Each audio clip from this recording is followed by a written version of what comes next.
陈贵妃怎么在这儿？请皇贵妃安。起来吧。谢谢姐姐。是皇上叫永璋来问书，我怕皇上又训斥永璋。好在我阿哥他会说话。皇上怕是还要问功课，不如我们一起回吧。想起在前底时，永璋刚落地，白白胖胖的一个小人儿，你也刚当额娘，我总是去看你们。是啊，日子过得可真快。听闻陈贵妃现在奉佛念经，已经吃全素了。自从孝贤皇后崩逝，总不知哪里行差踏错，惹得皇上对我不满。你也是爱子心切，才会让人教唆。你我相处多年，怎不知你是个好脾气的？没想到，这时候只有你来安慰我。怪不得，竟是你成了未来的皇后。我呀，败也家事，成也家事。我无子嗣，贤明也不如孝贤皇后。也许皇上就是因为这个，才选我为后吧。其实这么多年，我也别无他求，只是希望我的孩子能平安有福地长大。可是压在我头上的那些人都没了，便生了痴心妄想，也听信了家嫔的奉承，以为自己有资本可以争一争皇后之位，为自己的孩子争一个嫡出的身份。我实在是糊涂了，但求你能谅解。起来，起来。我明白，也无意怪你。我无子嗣，所以我不会对任何一位皇子偏袒，也不会跟你计较旧事的。真的？不为别的，就为我们共同养育过永皇，也为在前底时你我之间的亲密。皇贵妃若有此意，便是保全我们母子了。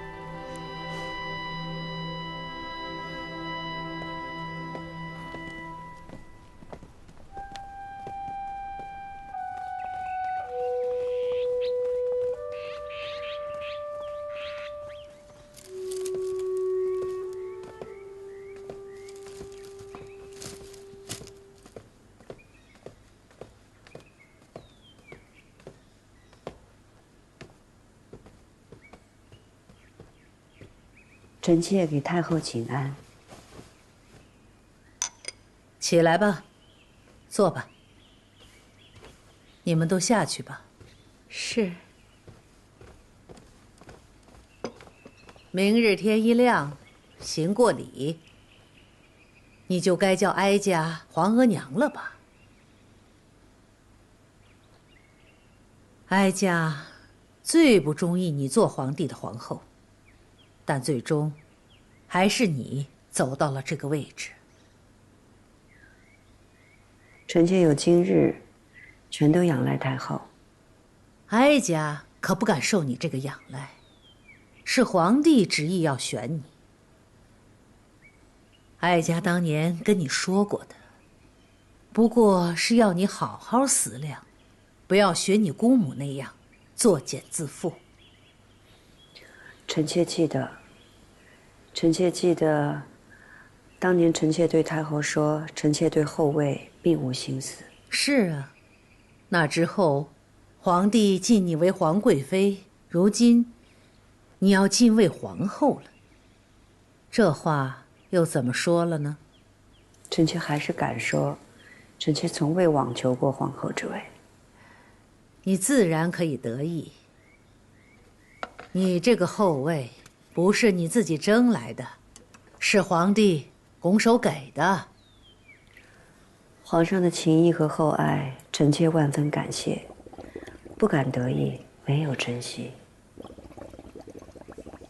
太后，臣妾想问您，先帝在您面前掉过眼泪吗？永皇过世的时候，皇上在臣妾面前强忍着眼泪。他说他不敢面对永璜的过世。皇上说他欢喜皇子的长成，也害怕皇子的长成。他说他在万人之上，却也在无人之巅，孤零零的没人陪伴。那个时候，臣妾只想对皇上说，皇上一直让臣妾安心的话，有我在，你放心。然后，皇帝就跟你说，让你陪伴他，成为他的皇后。是，那不正好合了你那颗心？臣妾是想和心爱的人携手并肩，不过对于后位，臣妾也向皇上坦诚，面对后位，臣妾惶恐。因为你姑母，姑母对臣妾的叮嘱，太后也知道。这份叮嘱，过了这些年，臣妾也没想明白，以至于皇上说到后位的时候，臣妾的心里亦是逃避。也是皇上的一句话，让臣妾猛然惊醒。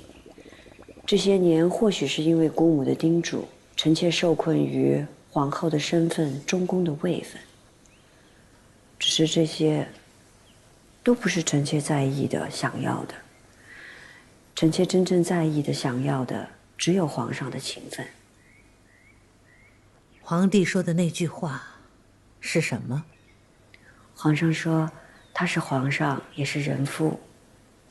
他希望陪在他身侧的是皇后，也是妻子。太后，臣妾心中所向，并非后位，而是皇上的妻子。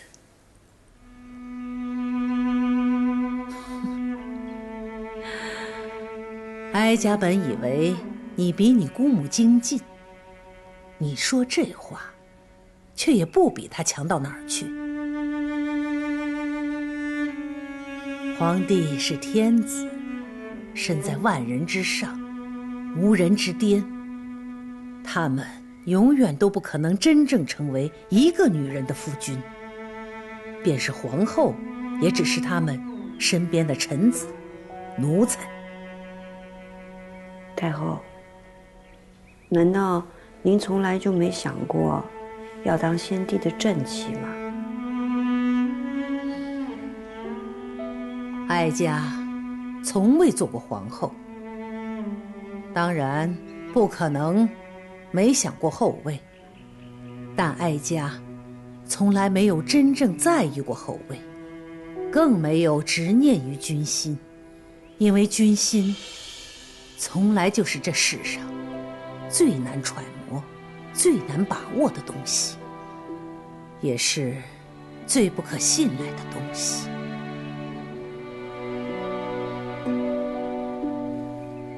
好了，你今儿来说了这么多，哀家明白了你的用心用情。你是皇帝亲选的皇后，哀家没有什么话可以再说，只是哀家再警醒你一句：作为皇帝的继后，不是一件容易的事情，而大清开国以来，你们乌拉那拉氏的皇后更是不易。臣妾或许看不清后位，看不清前路，也不够看得清皇上。可是臣妾看得清自己的心。臣妾不喜欢孤寒高位，可皇上说他孤单，臣妾就只想到他身边去。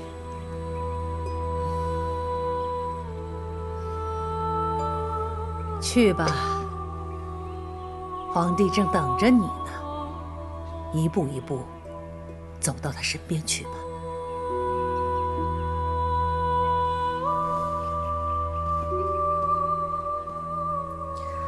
臣妾多谢太后。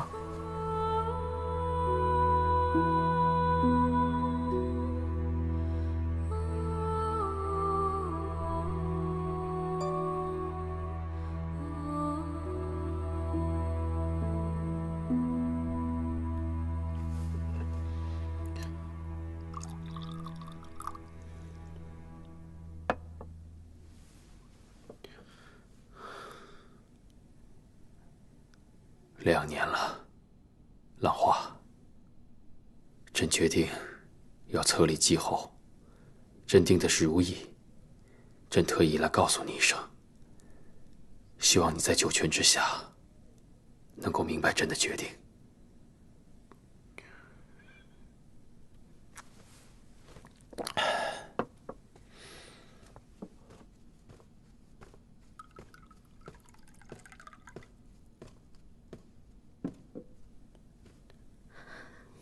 皇阿玛，景色，你回来了。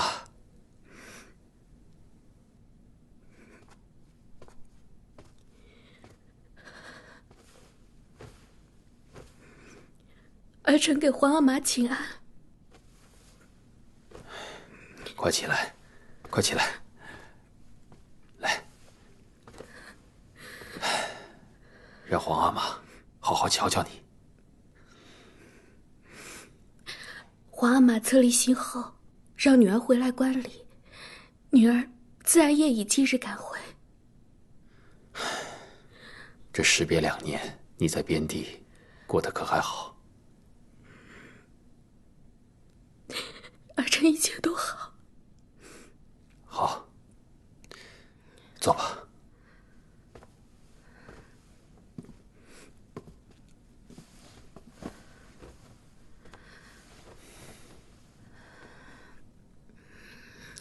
皇阿玛，听说额娘临终时举荐的皇后，并不是贤娘娘。或许在你额娘的心里，如意并不是最合适的人选，可是朕觉得合适。儿臣听额娘说过，贤娘娘是皇阿玛一早就倾心的人。可是贤娘娘没有家室，没有儿女，只怕其他娘娘们都会不服。正是因为没有家室儿女，才不用像你额娘一样，为了家族还有儿女筹谋，而费尽了心血。皇阿玛心意已决，儿臣也不能多说什么。只是听说，皇阿玛让舅舅做册后的册封正使。是，你舅舅在，可以增添如意册后的荣光。可舅舅是额娘的亲弟弟，怎可做继后的册封使？他是臣子，这是他应该做的。什么可为，什么不可为，你舅舅的心里自然清楚。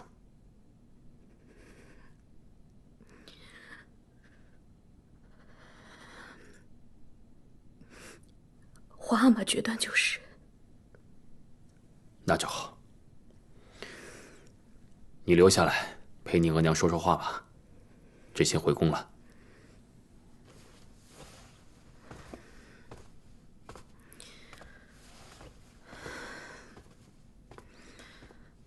恭送皇阿玛。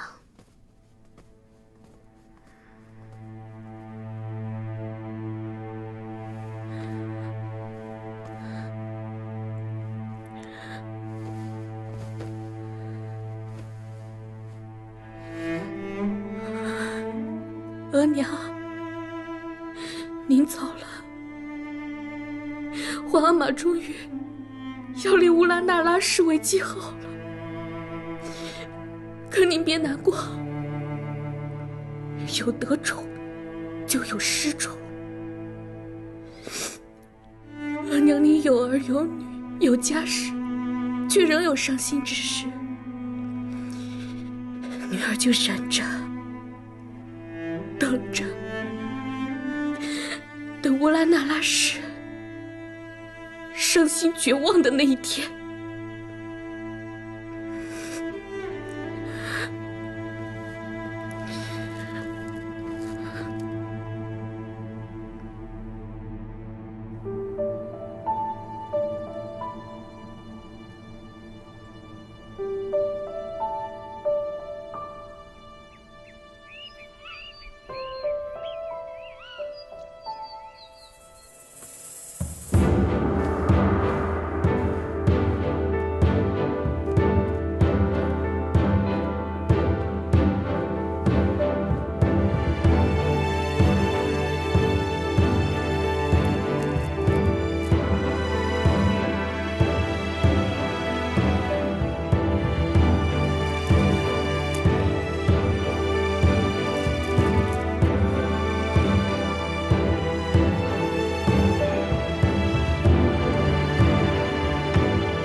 姐姐，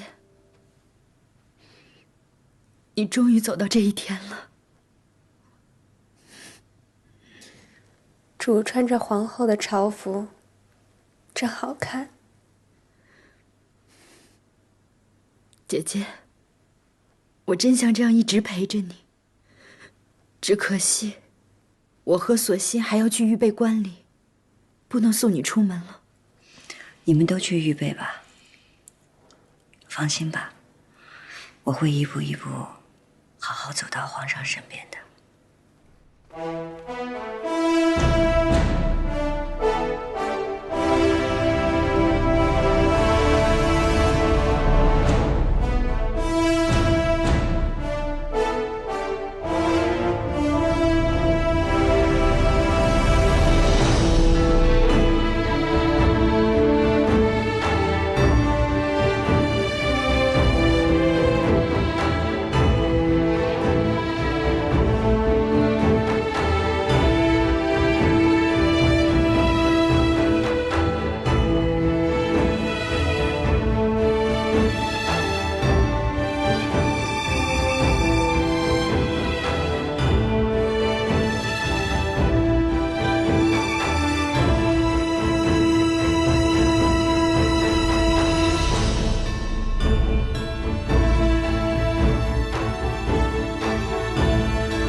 朕中宫虚悬已久，皇贵妃乌拉那拉氏秀玉名门，详中士德，早从前底，克贤内则，今兹养成皇太后慈玉，以金册金宝立尔为皇后，钦哉！受册。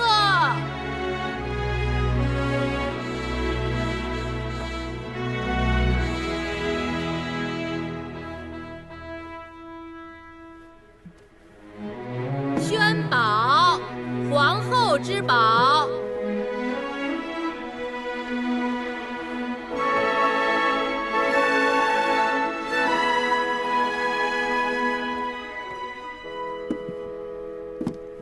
臣妾叩谢皇上隆恩。行六肃三跪三拜礼。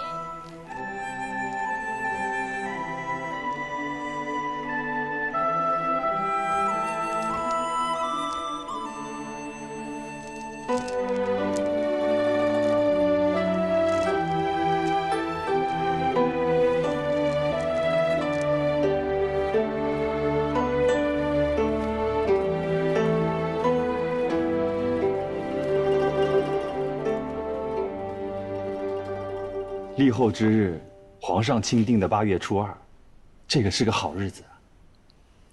本宫嫁入前邸的时候，也是8月初2。请皇后娘娘至太和殿。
臣妾乌拉那拉氏受恩于君，令主中宫，必恪尽厥职，端礼后宫。臣妾叩谢隆恩。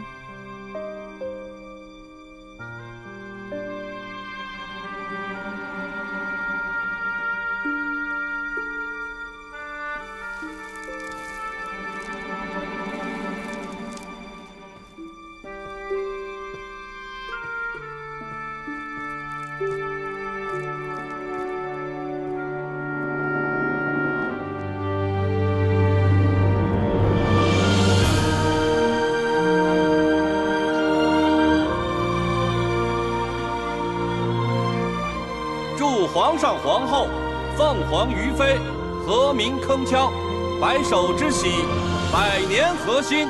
跪！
皇上，龙角高台，揭盖头了。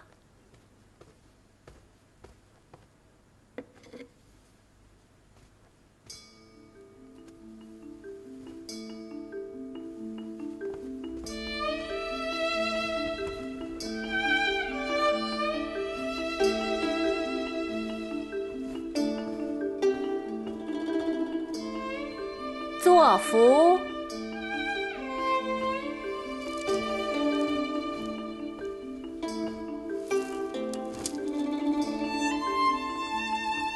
饮合卺酒。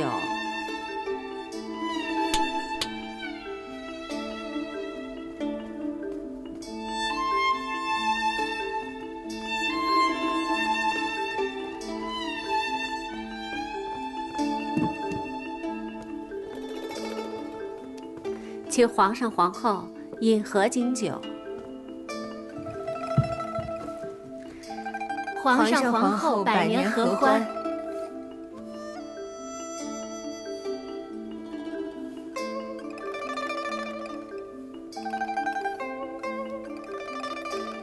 上子孙饽饽。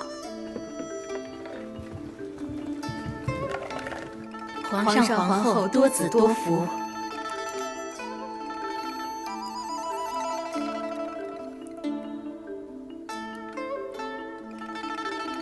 生的，要的就是生的。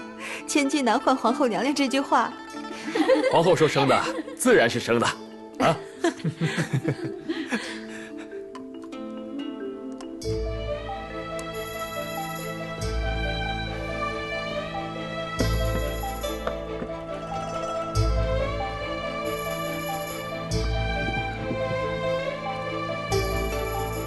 礼成。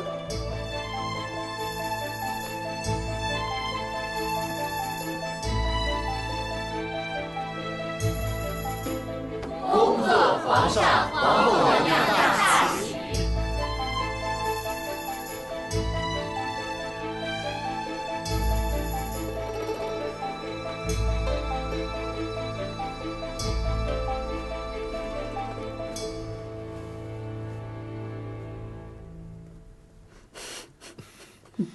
咱我先松饭些吧。皇上啊，臣妾今日是累坏了。是啊，朕的脸都笑僵了。朕知道，今日皇后的册礼让你受累了。臣妾的腰都快断了。是吗？朕替你捏捏。哎呀，怎么样？朕的力道还可以吧？可以，皇上力道深厚。哎呀，如意啊，你知道吗？此刻朕的心里啊，才算是真正的踏实了。不只是你做了朕的皇后，而是你终于可以真真切切的同朕在一起了。朕知道，这一路上你受了许多苦，可如今呢，你是朕的正妻了，可以生同亲，死同穴，咱们可以永远在一起了。皇上啊，臣妾但愿和皇上此生长久，不相欺，不相负。好，此生长久，不相欺，不相负。君无戏言，这个君不仅是天下君王，更是你的枕畔夫君。那不如咱们安置吧，眼睛都睁不开了。瞧你累的。好，来人，更衣。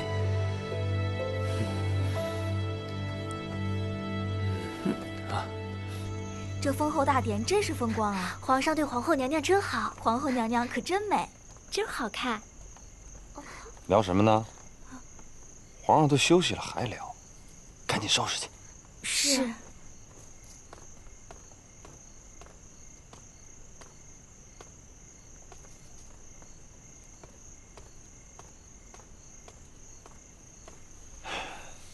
林大人辛劳啊！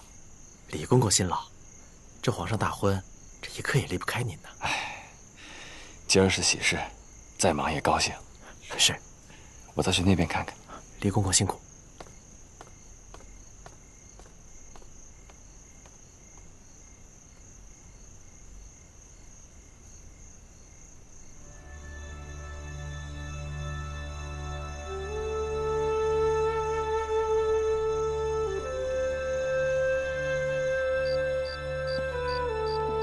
柱儿，咱们更衣就寝吧。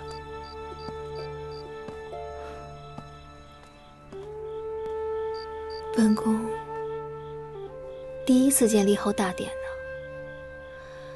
真是热闹宏大呀！怪不得人人都想往上爬。柱儿，您的路还长远着呢，将来一定会青云直上。青云直上，本宫这辈子怕是没指望成为皇后。若能做个皇贵妃，也就心满意足了。这样，额娘就不会看不起本宫了吧？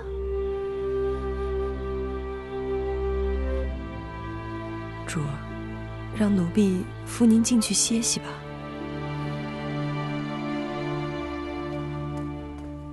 都喝这么多了，还要喝？你这不折腾人吗？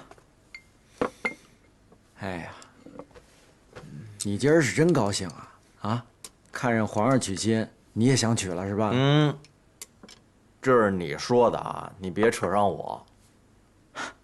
哎，我现在还真有一姑娘，每天让我朝思暮想的，就是令嫔宫里的兰翠。哎，那模样，令嫔身边的人。人，你想都别想。怎么着？你是又担心令嫔了吧？这皇上立了皇后，你怕她被冷落？谁说坐上皇后的位子就可以幸福美满、高枕无忧了？嘘！哎呀，兄弟，这话可不能乱说。我倒是觉着，可能会有更多的痛苦，让人心疼。嗨，这谁的婆娘谁心疼？你心疼个什么劲儿啊？切，你说说你，这把年纪了还不成个家，整天孤单单的。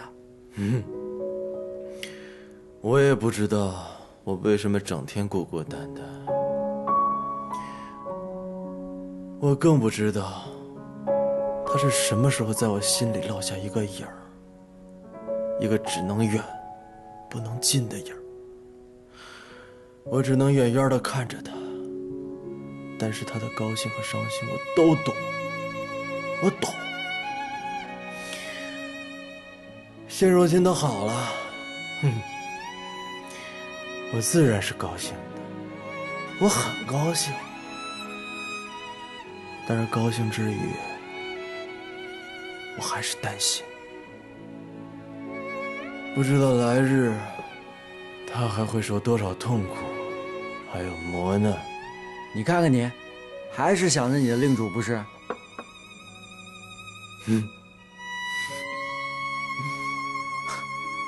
来，我陪你喝。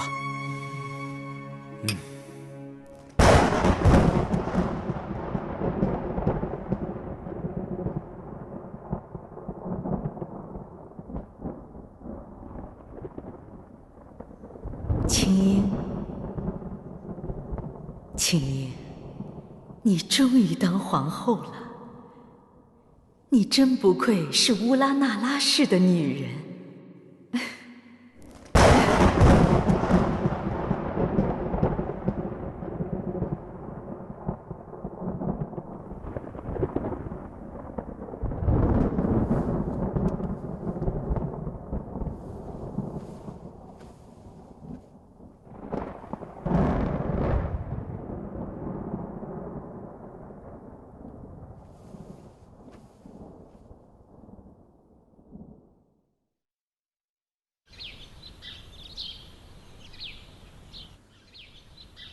皇后娘娘到。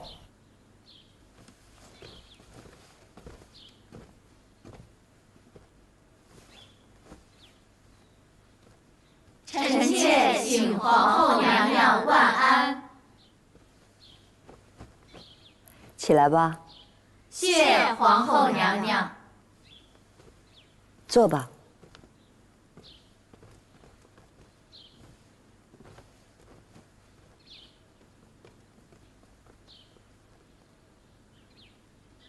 纯贵妃，本宫这儿有珊瑚笔架一个，湖笔一套，永荣正在练字，等下你带回去便是。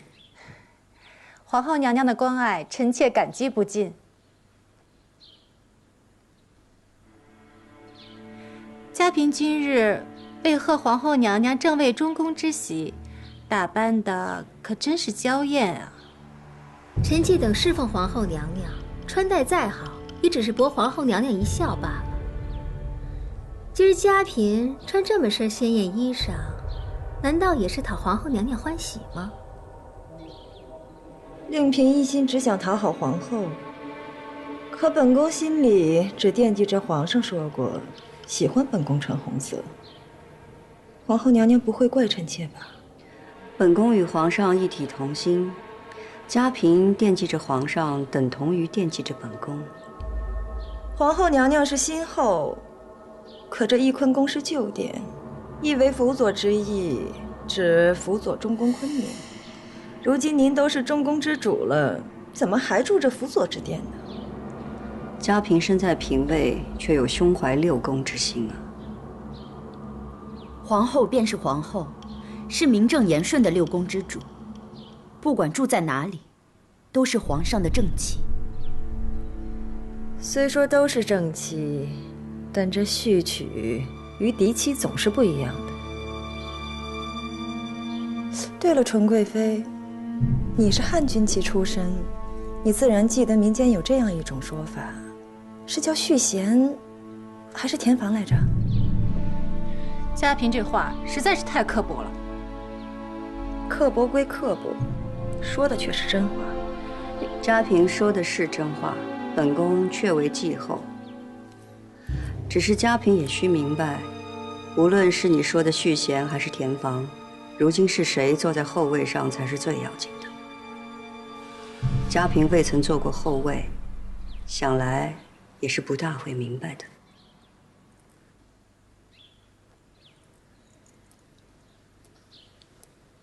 这么着吧，本宫昨日封后大喜，今儿也高兴。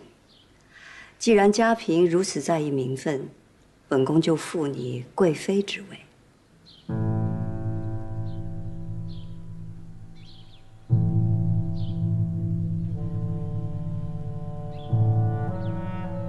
不是皇上的意思。后宫之事由本宫做主。嘉贵妃，还不赶快起身谢皇后娘娘的恩典？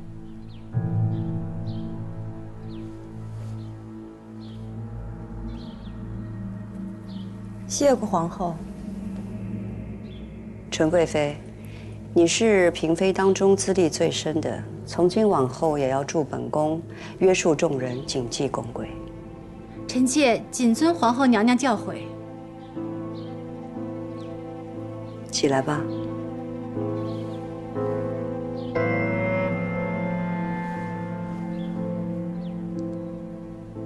容妃，在。去把本宫赏赐给纯贵妃和嘉贵妃的耳坠呈上来。是。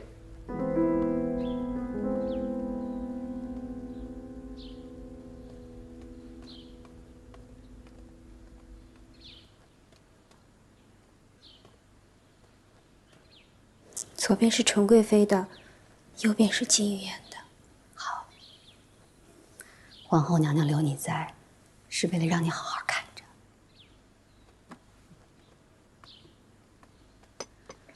纯贵妃为尊，您为先。这副是皇后娘娘赠与纯贵妃的。这玛瑙明珠耳坠真是华贵。臣妾多谢皇后娘娘赏赐。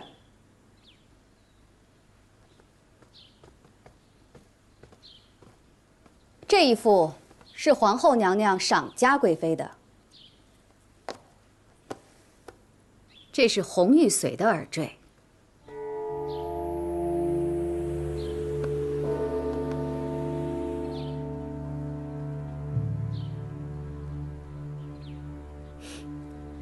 怎么，嘉贵妃不愿意领受皇后娘娘的心意吗？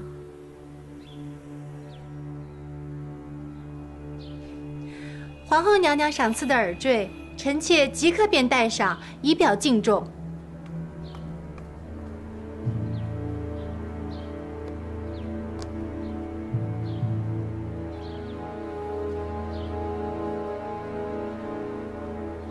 多谢皇后娘娘。臣妾回去自会带上。嘉贵妃若是真有心，此刻带上便是了。您可别忘了，您这贵妃之位还是皇后娘娘给您赋的呢。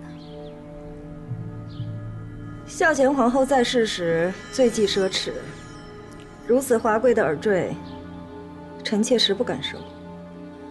红玉髓不如玛瑙珍贵，那是因为纯贵妃资历深厚，儿女双全。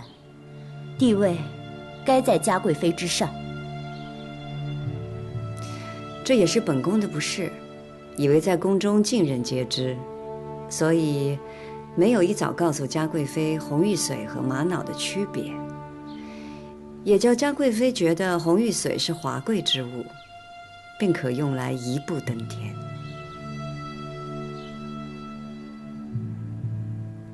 我们蒙汉女子哪里会分不清玛瑙和红玉髓呀？就连妹妹出身寒微，也知道这个。我分得清玛瑙和红玉髓，不需要你来提点。皇后娘娘的用意，臣妾明白了。你明白吗？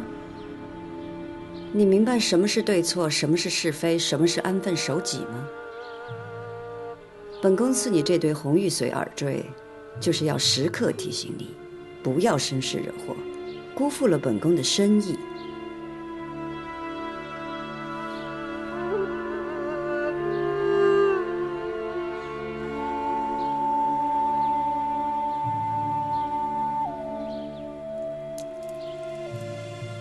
这耳坠穿孔的针深，比寻常的粗了2倍不止。臣妾的耳洞太细，穿不过去。戴耳坠原不用劳碌嘉贵妃，穿不穿得进是奴婢的本事，肯不肯让奴婢穿，便是嘉贵妃自己的心意。贵妃复位来之不易，妹妹可别轻易又丢了。仔细你的爪子，小心伤了本宫。嘉贵妃，您得忍着点儿，为了记住教训，总得吃些苦头。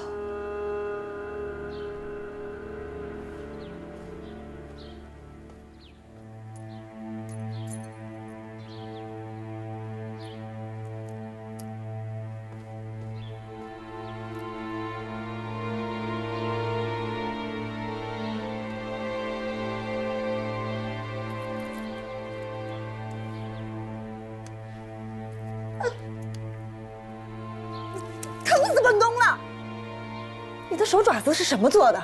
手爪子？嘉贵妃当初把索溪送到慎刑司，自己是没做什么，可慎刑司那些奴才，不就是嘉贵妃您的手爪子吗？您的手爪子随不随您的心，奴婢不知道。可是现在奴婢的手爪子不听奴婢使唤了，非要钻您的耳朵，您说怎么办？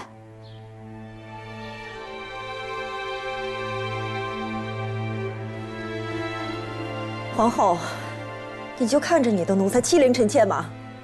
嘉贵妃，您身为妃嫔，皇后娘娘身为中宫，只能教导，不能责罚，何来欺凌呢？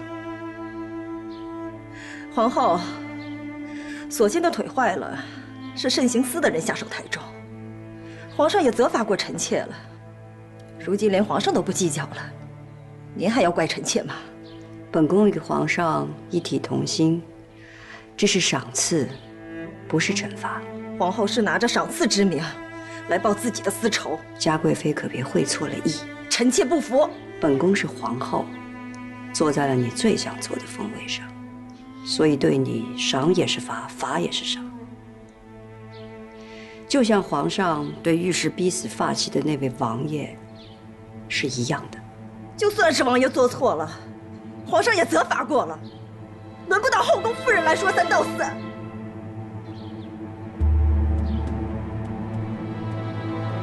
皇后娘娘够宽宏大量了，作为嫔妃，说话不用敬语，还穿着正红冲撞中宫。嘉贵妃，你再尊贵，再远道而来，你也跟咱们是一样的，都是妾罢了。臣妾也曾听说，这御氏一族遵守儒法，妾室就永远都是正室的奴婢，妾室的孩子也就是正室孩子的奴婢。怎么嘉贵妃离开了母族，就尊卑不分了呢？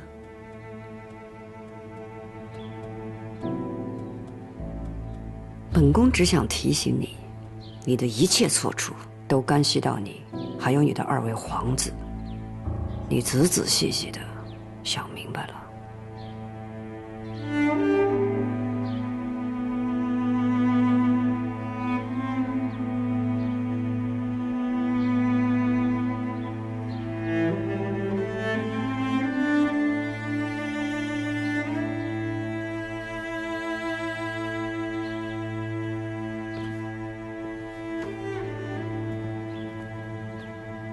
嘉贵妃，您别再挣扎乱动了，否则就是您自己不小心伤的耳朵。再说了，您规规矩矩一些，奴婢很快就给您带上了，您也少受些罪。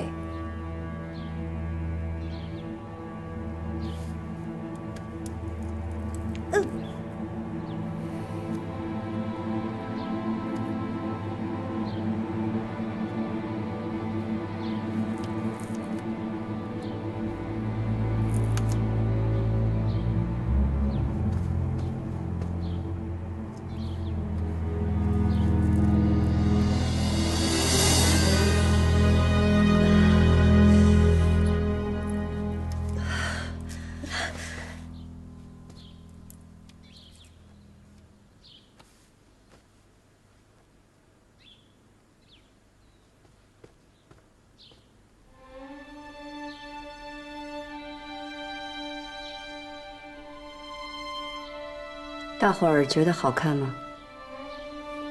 好看。本宫也觉得好看。不过，疼吗？皇后娘娘明知故问。疼就好，疼才记得教训。丽熙，你可要回去好好的照顾嘉贵妃啊，别像珍淑一样，一个不小心便被打发了出去。珍淑有御氏母族可回，你可没有。是。嘉贵妃，您的眼泪珠子太珍贵了，要留，别留在奴婢面前。在奴婢心里，您的眼泪和屋檐上滴下的脏水没分别。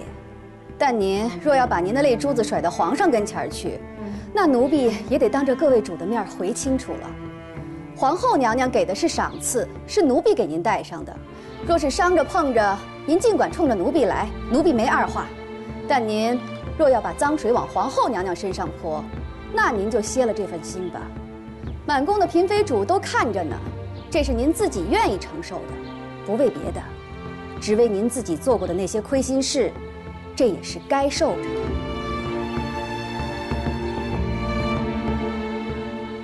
臣妾等眼见耳闻，绝非皇后娘娘之责。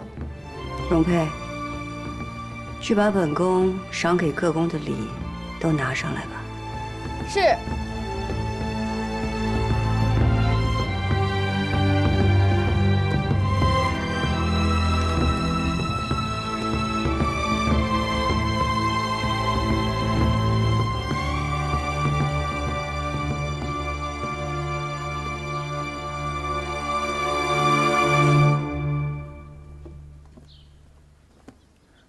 主忍一忍，奴婢替您摘了它吧。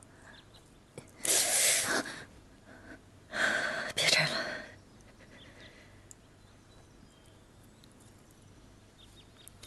主儿，您今日受委屈，旁人都看笑话呢。奴婢替您摘了它吧。张王败寇，他羞辱我也便罢了，他竟然平白无故的提起王爷。王爷也是他被提的，不成，我要带着这个去见皇上，我绝不允许他在皇上面前对王爷说三道四。主，今日皇后娘娘只是训导你，动手的是容佩，皇上要怪也是怪不到皇后娘娘头上的。我咽不下这口气。主，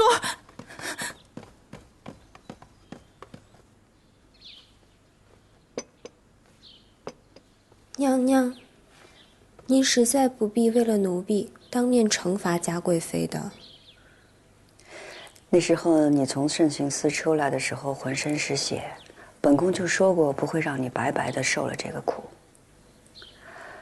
只是再怎么惩罚嘉贵妃，也换不回你那条腿。奴婢一切都好，真的，娘娘不必为奴婢担心。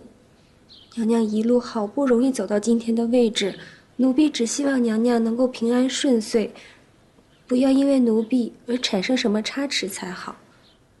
姐姐一步一步从妃妾的位子艰难上来，也是需要宽严并济、制衡于下的。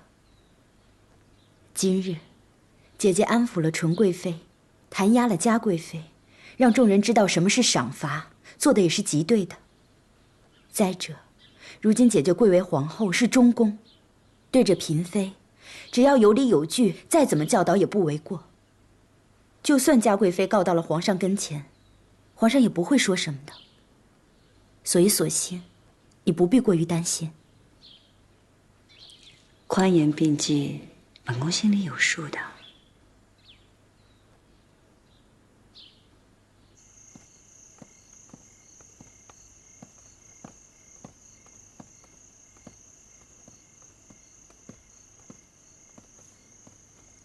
臣妾给皇上请安。啊，如意啊，你怎么来的这么巧？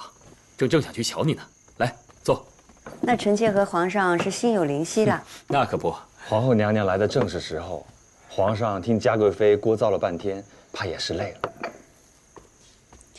臣妾正好熬了百合羹，皇上尝尝。哦，百合好啊，百合寓意呢百年好合的意思，是个好意头。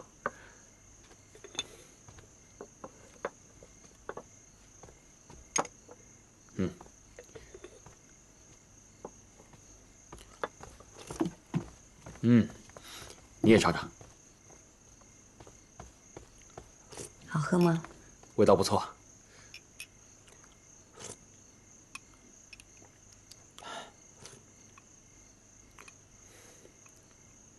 如意啊，方才嘉贵妃来养心殿见朕，哭哭啼啼的，说你弄伤了她的耳垂。皇上既然知道了，臣妾就不必多言了。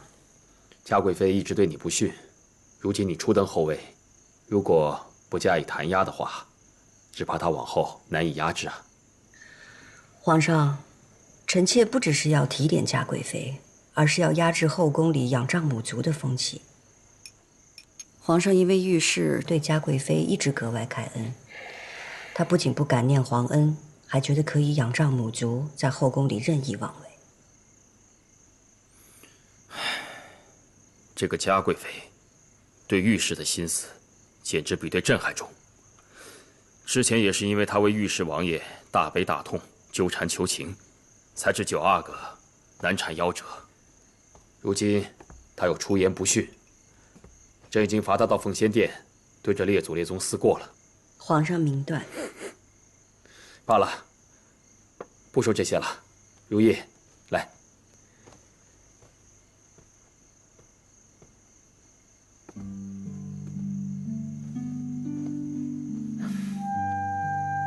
过些日子就是朕的万寿节了，朕想着给你准备一份礼物。皇上的万寿节该是臣妾送贺礼给皇上，皇上怎么倒过来了？如意啊，你在冷宫待了那么多年，苦不堪言。而冷宫里呢，那些多半是先帝留下来的遗妃，朕已经下旨了，将他们挪去热河行宫好生养老，让他们不再过这样的苦日子了。皇上的意思是？朕的意思是，从今以后没有冷宫，宫中的夫妻一心，绝对没有情绝相弃之事。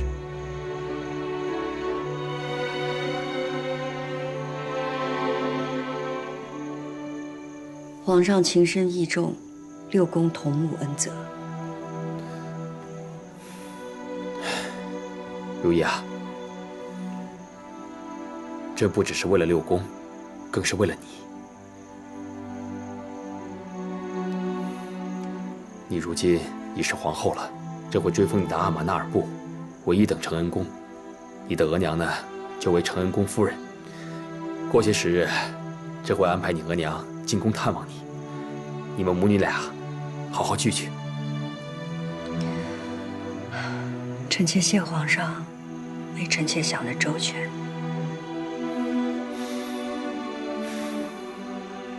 如意啊，你终于是朕的皇后了，咱们终于可以一同入画了。朕已经叫郎世宁准备了，咱们可以同在画中，相依到老。过些时日呢，朕想带你去五台山烧香，想去夜祖祭灵，想去告慰列祖列宗，告慰天地。咱们还有好多地方要一块儿去呢。皇上，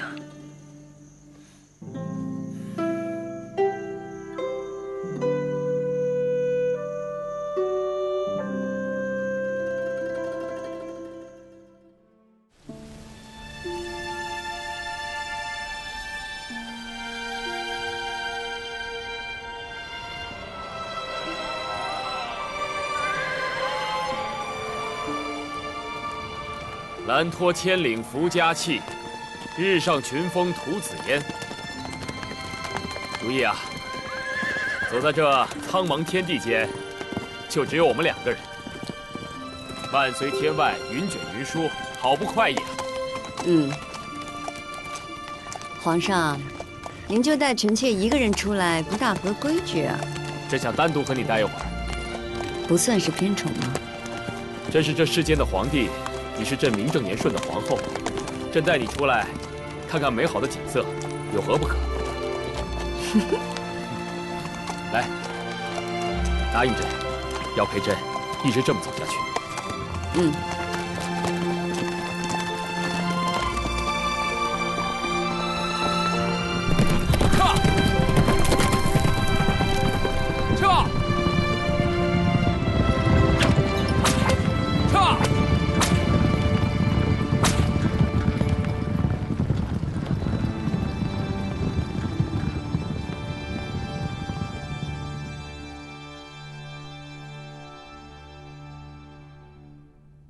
主啊，自您被皇后娘娘穿耳受辱，皇上不仅不为您做主，还日日让您来这奉仙殿罚跪，为9阿哥早上思过。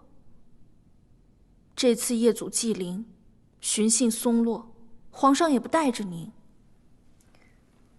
皇上与皇后新婚燕尔，旁人去了也不过是陪衬，本宫去受那份辛苦做什么？这奉仙殿挺好，本宫看着这列祖列宗的画像，挺有指望。主人，您说什么呢？这挂着的画像，都是大清历代的皇帝。本宫盼着有一天，我的儿子也能像他们一样，成为大清继位的皇帝。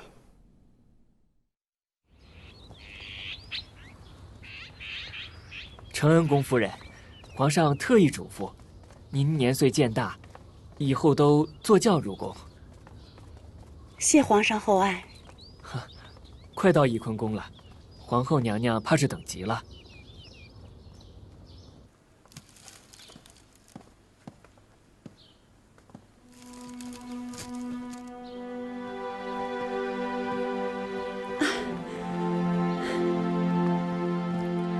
额娘，请受女儿一拜。皇后娘娘，快请起，妾身受不起。先受女儿一拜，再当女儿是皇后吧。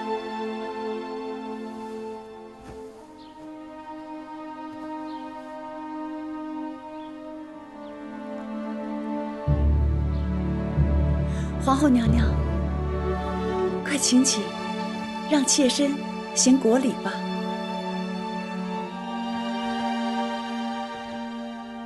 妾身请皇后娘娘万安。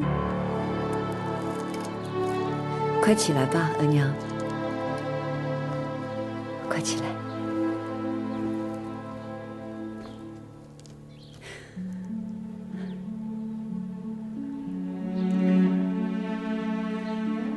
皇后娘娘，皇上对你好吧？此番一路和皇上夜宿祭林，寻衅松落，辛苦不辛苦？女儿和皇上一块儿不辛苦的。只要你过得好，额娘就安心了。来，额娘坐。坐这儿。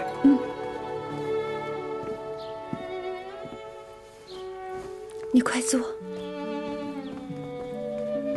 夫人，娘娘一早就嘱咐了，这些都是素日您最爱吃的点心。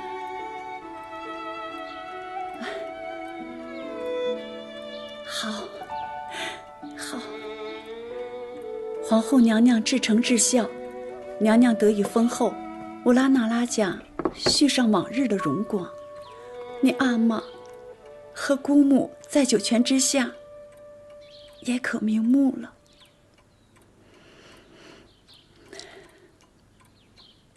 你这一路走来有多难，额娘看在眼里，真的心疼。当皇后必有皇后的难处，也是不容易的。想想你姑母最后几年，额娘真的好怕。额娘，女儿会小心的。皇上也会好好待女儿的。皇上疼你，最是紧要的。你封了皇后，到府里来给你小妹求娶的人家，都踏破了门槛儿，个个都是重臣显贵。额娘，女儿家能嫁一个疼惜她的如意郎君便好，未必需要豪门显赫。娘娘说的很是，我也是这般想，免得沾染了富贵权势，倒让皇上觉得咱们不安分。额娘明白我就好，弟弟也是承袭爵位就好，不要沾染到官场里边来。都听娘娘的。额娘吃点点心吧。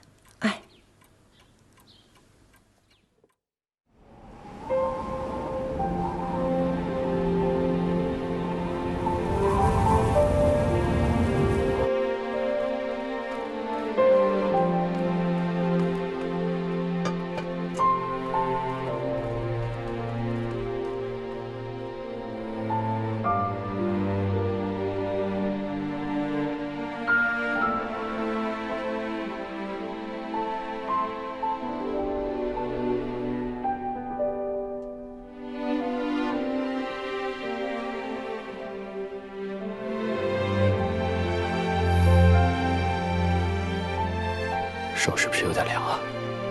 不凉。皇上，你跟皇后娘娘握着手的姿势非常好。好啊，那你就画下来，看朕与皇后如何执手相看两不厌。好的。皇上，这不合规矩。是不合规矩，但合朕与你的心意。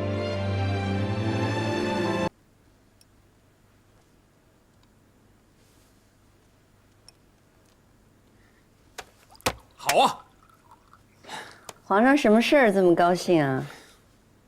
这朱尔莫特纳木扎叛乱，岳钟琪啊，立刻率兵平定。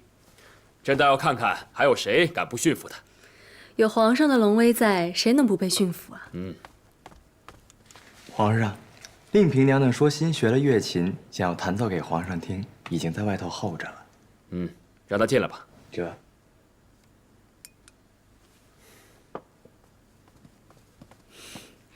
臣妾请皇上晚安，皇后娘娘晚安。起来吧。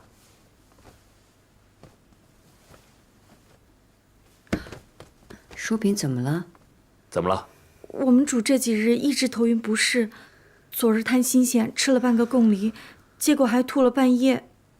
哟，这该不会是遇喜了吧？当然不会。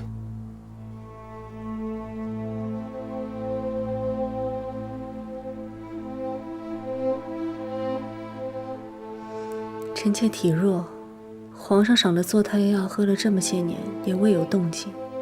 太医是说过，臣妾子嗣渊博。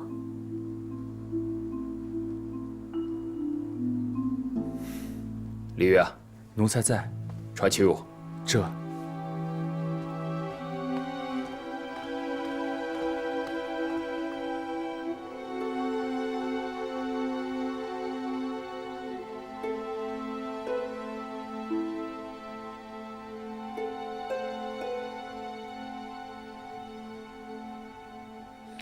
如何？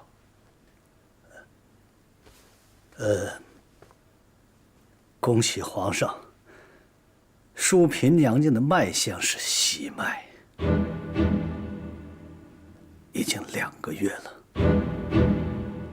真的？确定无误。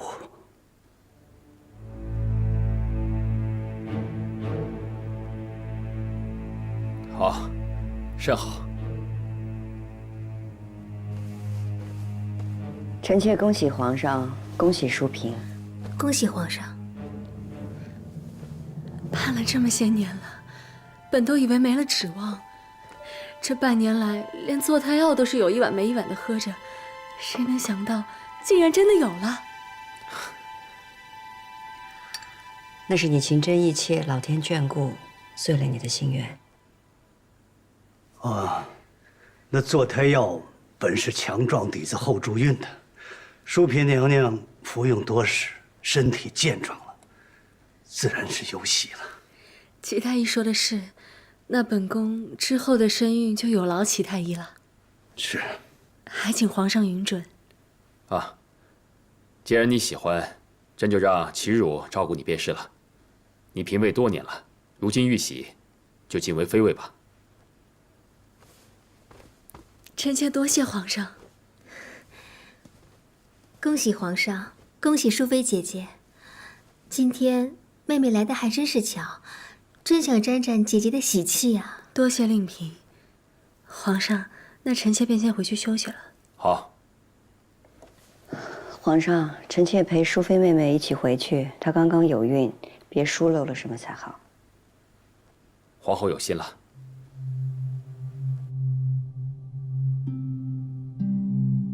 齐汝在。怎么回事？淑妃娘娘突然遇喜，想必是那坐胎药没有按时喝下的缘故。皇上您仁心，所以那坐胎药的药性是极为温和的，并非是绝育之物。每次临幸后喝下，可保无虞。从前都是进宝看着淑妃喝下的，可谁知淑妃竟然悄悄地停了。淑妃是不是知道这坐胎药不妥？那未必。想是淑妃娘娘对子嗣之事已不再指望，所以没有按时喝下，反倒是意外得子。臣请旨，淑妃娘娘身孕之事，该如何处置？稚子无辜啊。罢了，他既有福气玉玺，保住孩子，替淑妃好好照顾龙胎。是。听纯贵妃说，刚玉玺的时候会怕冷，你那被窝要换得柔和厚实些。御膳房也会天天送滋补的汤饮过来。姐姐喜欢用什么，我亲自给你准备。多谢皇后娘娘关怀，多谢令嫔。你也真是太不仔细了，自己有了身子都不知道。太医总说臣妾身子孱弱是不能有的，哪里想得到有今日呢？姐姐得宠多年，这玉玺是迟早的事儿。入宫这么多年，盼了这么多年，终于有了身孕。这个孩子是我和皇上的骨血融合而成，从此后，这天地间就有了我与皇上不可分割的连接。只有这样，才不枉我来这一场。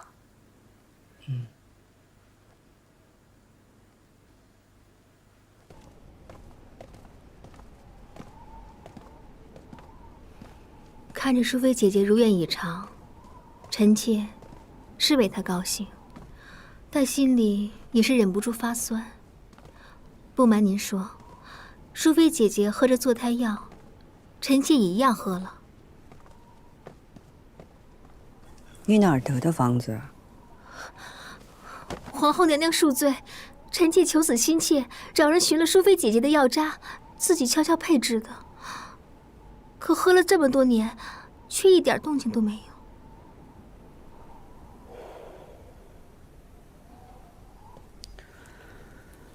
你也是求子心切，起来吧。谢皇后娘娘。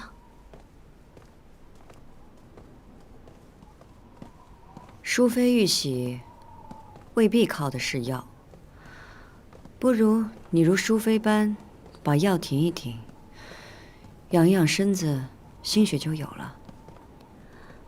但愿能和淑妃姐姐一样，得上苍垂爱。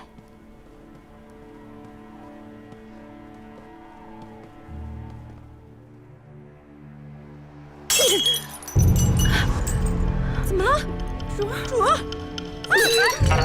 主？这都是药啊！怎么能这么喝的，主？不行，淑妃的玉玺了，怎么本宫还没动静呢？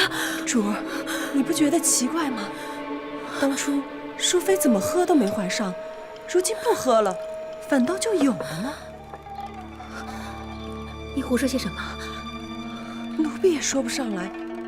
但主，您就先把药停一停吧，把这药渣送到宫外，给宫外的大夫瞧瞧。你是疑心这药不对？奴婢也不清楚，但总觉得多留心眼儿吧。谁让淑妃是把药停了才玉玺的呢？好，这件事情本宫叫你去办，办好了郑重有赏。时隔这么多年，哀家以为淑妃能够得宠不衰就已经不错了，这还突然有了。皇上宠爱了淑主那么多年，也放下心了。人非草木，淑妃一片痴心，皇帝总该明白。唉，淑主呀，是贵在太痴心，才不肯像梅嫔那样为太后探听消息，为您进言。淑主也是可怜，不知道皇上这些年一直防着她呢。不知道有时候比知道强。糊涂啊，未必不是福气。至于淑妃一直不大肯为哀家做事，甚是个不听话的棋子。哎呀，以后有了孩子，叔主的心呀，更向着皇上了。那要是孩子生下来就归哀家抚养呢？那叔主一定会乖乖听话的。傅家，前几日山东巡抚进贡来的东阿阿胶，你去送给淑妃，让她好好养身子，生个白白胖胖的阿哥。是。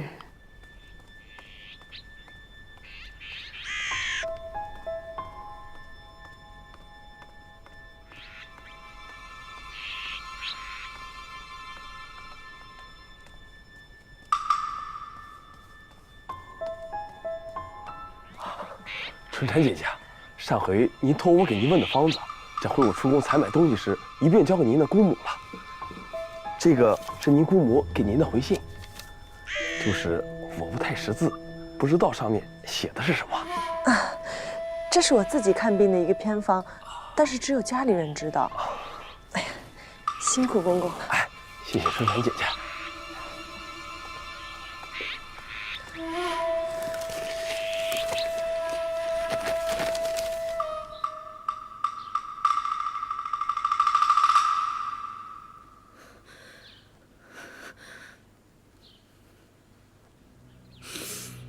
怎么会这样？不会的，春蝉，你姑母找的什么大夫？不会是什么江湖游医，随便看了看就拿到本宫这来应付？没有，奴婢和姑母怎敢？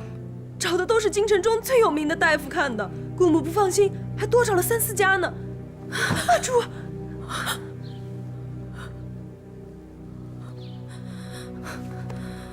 不会的，怎么会这样？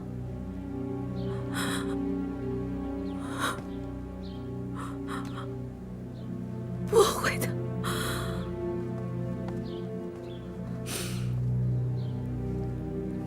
珠儿，咱们这回可是吃了大亏了。是吃了大亏了。偏偏这亏还是自己找的。不过，淑妃停了半年就怀上了，咱们赶紧把这药停了，就没事了。淑妃她为什么停药了？那她不喝，为什么不告诉本宫呢？不会的，咱们这药是悄悄喝的，她不会知道的。倒是皇后，您在她跟前是说过这事儿的。是啊，皇后屡次见到本宫和淑妃，都要提起少喝坐胎药，最好不喝。看来皇后也是知道此事的。珠儿可是为了皇后娘娘，又是跪求皇上，又是整治嘉贵妃的呀。本宫做小福帝，奉承示好，却换不来皇后一句真心话。这皇后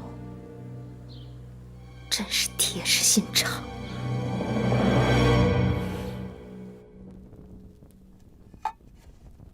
淑妃的孩子来之不易，务必精心照顾。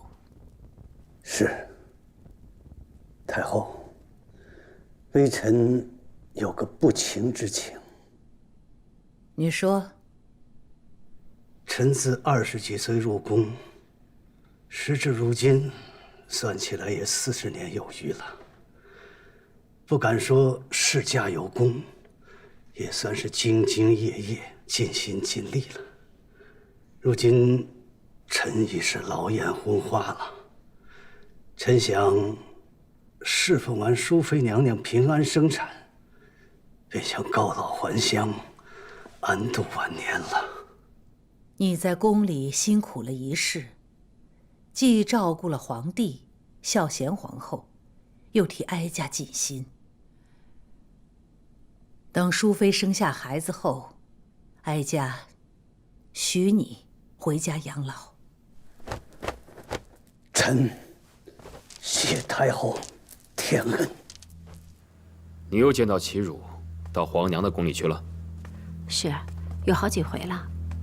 这不是太医请安问脉的时候，而且齐太医身边没有跟着随侍的太医院内监，所以奴婢觉得奇怪。齐汝是伺候朕的太医，跑到慈宁宫去做什么？皇上可还记得，淑妃是太后送给皇上的人，而淑妃停喝了齐太医开的坐胎药，才有孕的。你的意思是，齐汝有意将此事泄露给淑妃，让她有孕？想来齐汝不敢，否则按淑妃的性子，早就闹起来了。此事总有蹊跷。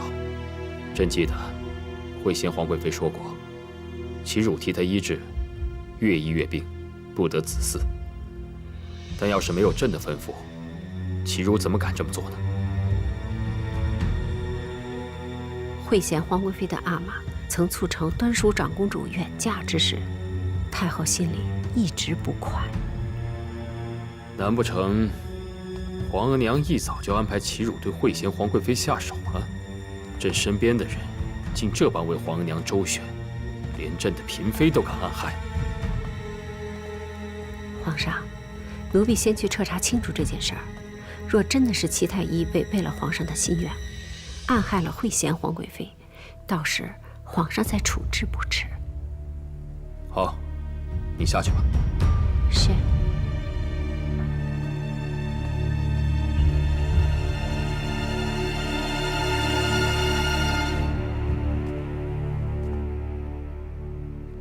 自去岁以来，朝中一切安定，边地虽有骚乱，但迅速平定。如今政通人和，朕打算奉皇太后南巡江浙，沿途体察民情。你们都说这天下富庶安定，可这富庶安定，朕都是在奏折上看到的，未曾眼见。圣祖也曾南巡，与官民同乐，朕是圣祖的子孙，理应效仿。皇上圣明。太后说这是皇上第一次南巡，巡幸的地方又是江南燕柔之地，陪同的嫔妃除了本宫之外，都是汉军旗。六宫的事儿还是于妃料理着，她会好好照顾你。多谢皇后娘娘美意。你看你现在肚子都那么大了，孩子也会动了，多好。想来臣妾第一次见到皇上时，还以为以后再也见不到皇上了。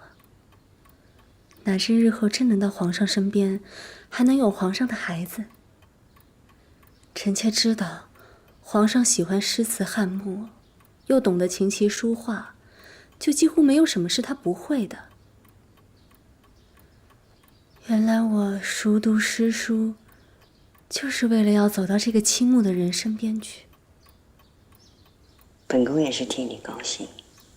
这满宫上下这么些人，他们看皇上的眼神，他们的笑，都是赤裸裸的欲望。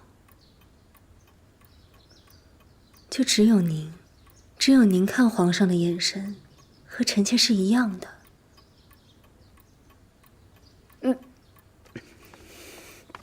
主害喜的厉害，来，还是好好养生吧。你是头胎，是会辛苦些。本该留下江雨冰伺候你，可他得皇上信任，要跟着皇上南巡。可惜，你可要格外仔细呀。是。皇后娘娘关切，于妃姐姐细心，不会有碍的。本宫这次跟着皇上南巡，永琪也还小，所以只能托给于妃照顾。她又要料理后宫，未必可以事事齐全。你要是有什么拿不定主意的，就告诉于妃，她会差人递消息给本宫的。这个孩子是臣妾与皇上情谊的见证，臣妾定会好好爱护。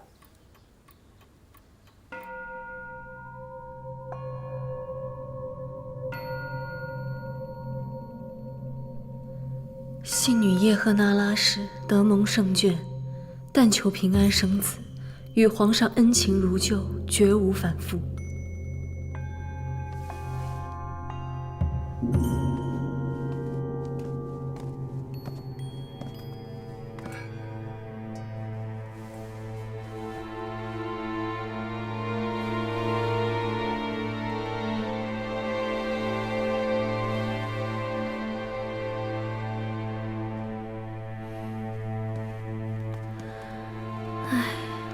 都说女子有孕会臃肿变丑，可淑妃依旧貌美如旧啊。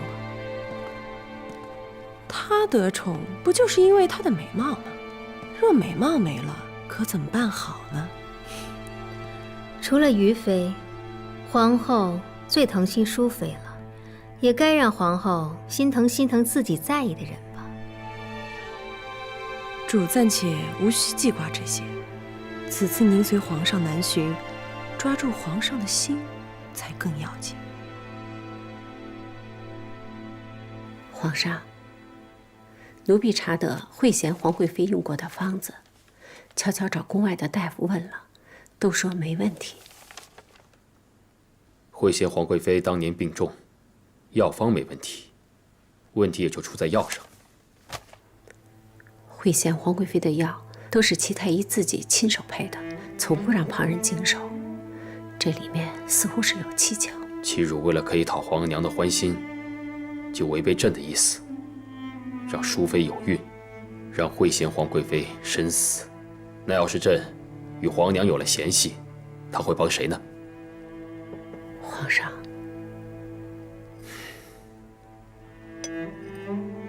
齐汝的心思，朕不敢赌，也不愿意赌。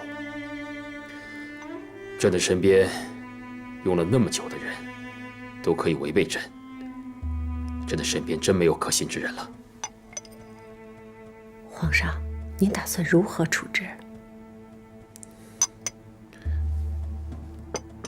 照例朕出巡，都会带着齐汝。朕倒要看看，齐汝一身的医术，能治得了别人，能不能也治得了自己？